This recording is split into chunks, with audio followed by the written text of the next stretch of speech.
অবশেষে মৃত্যুর সাথে পাঞ্জা লড়ে দীর্ঘ 5 দিন পর মারা গেলেন চট্টগ্রামের ফিরোজ শাহ এলাকায় ছেলেকে বাঁচাতে গিয়ে কিশোর গ্যাং সদস্যদের হামলার শিকার হওয়া সেই দন্ত চিকিৎসক কোরবান আলী। বুধবার ভোরে নগরীর একটি বেসরকারি হাসপাতালে চিকিৎসাধীন অবস্থায় তিনি মারা যান। বিষয়টি নিশ্চিত করেছেন তার সন্তান আলী রেজা রানা। 2 মাস আগে কয়েকজন স্কুল ছাত্রকে মারধর করতে দেখে 999-এ ফোন দিয়ে পুলিশ ডেকে আনার ঘটনায় কোরবান আলীর ছেলে আলী রেজার সঙ্গে বিরোধ হয় এলাকার উঠতি বয়সী কিছু তরুণের।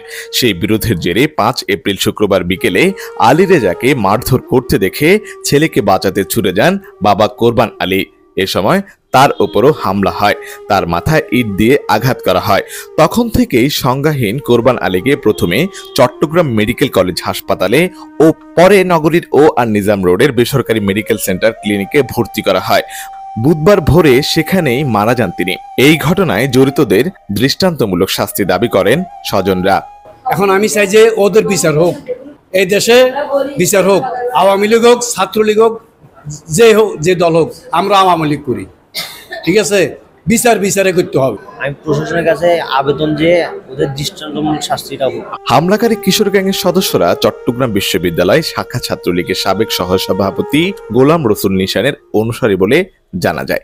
প্রতিদিনের বাংলাদেশের কাছে আসা একটি অডিও রেকর্ডে তার সংশ্লিষ্টতা পাওয়া যায়। ও সবচেয়ে বড় বালপাকনামি করছে, ও থানায় ফোন করছে কেন? ওয়াই রাজনীতি শিখাইতে আসছিস না তুই আমাকে?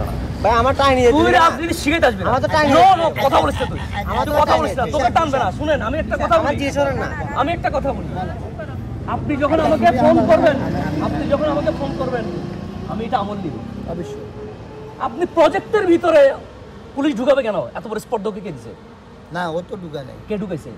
ওদেরকে এখন শোনো, 5 জনকে 3 জনকে যদি 40-50 জনে মিলিয়ে মারে, গণধোলাই দেয়, যে ছেলেটাকে দিছে, যে মানে মূল ওই যে আশিক যে ছেলেটা, ওকে তো 40 জন বলে আধা মারা বানাই ফেলেছে, আমরা জানি না, আমি শুনছি জাস্ট। হ্যাঁ, কিন্তু ও এ পর্যন্ত নাই, যাকে নিয়ে মূল ঘটনাটা।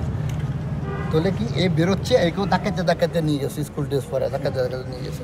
আমি কথা হচ্ছে, যখন এইভাবে মারতেছে, দেখতেছে যে আধা মারা বানাই ফেলতেছে, ওকে আমিও চিনি না, যেটা এখন চিনি। ও যে থানাতে যাওয়ার, ও নাকি 999-এ ফোন দিয়া, যখন এদেরকে সেভ করতে পারতেছে না, ও 999-এ ফোন দিয়া মানে পুলিশ ডাকি। হ্যাঁ, আমি তো 5 আছে না, 5 দিয়ে ফিরতেছে, রড দিয়ে মারতেছে। এখন একটা কথা, এই ঘটনা কোথায় ঘটতেছে? ওই প্রজেক্টের সামনে। এই দেখো তো, যেখানে আমার ছেলেকে এখানে মারি, একটা কথা, এটা তো মাথা ফাটাইও দিতে পারতো, হ্যাঁ, যেটাও একটা।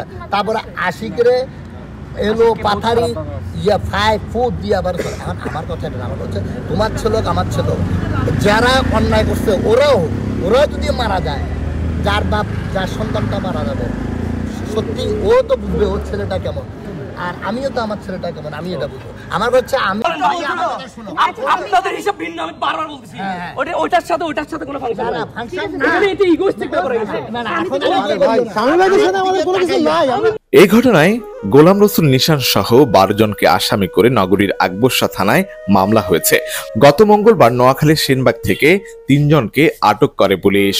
ইতিমধ্যে আমরা 3 জন আসামি অ্যারেস্ট করেছি। হ্যাঁ, সংগ্রাম, সাগর, সাফায়েত, তাদেরকে নোয়াখালী সেনবাগ থেকে আটক করা হয়েছে।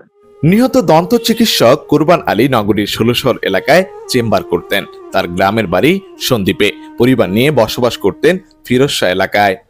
এখন পর্যন্ত 3 জন অ্যারেস্ট আছে, নোয়াখালী সেনবাগ থেকে অ্যারেস্ট করেছি। হ্যাঁ, আর এখানে এজার নামে 1 নম্বর আসামি বা যার অনুসারী বলা হচ্ছে, হ্যাঁ, তাকে বা তাদেরকে আমরা খুব দ্রুতই আইনের আওতায় নিয়ে আসতে পারবো।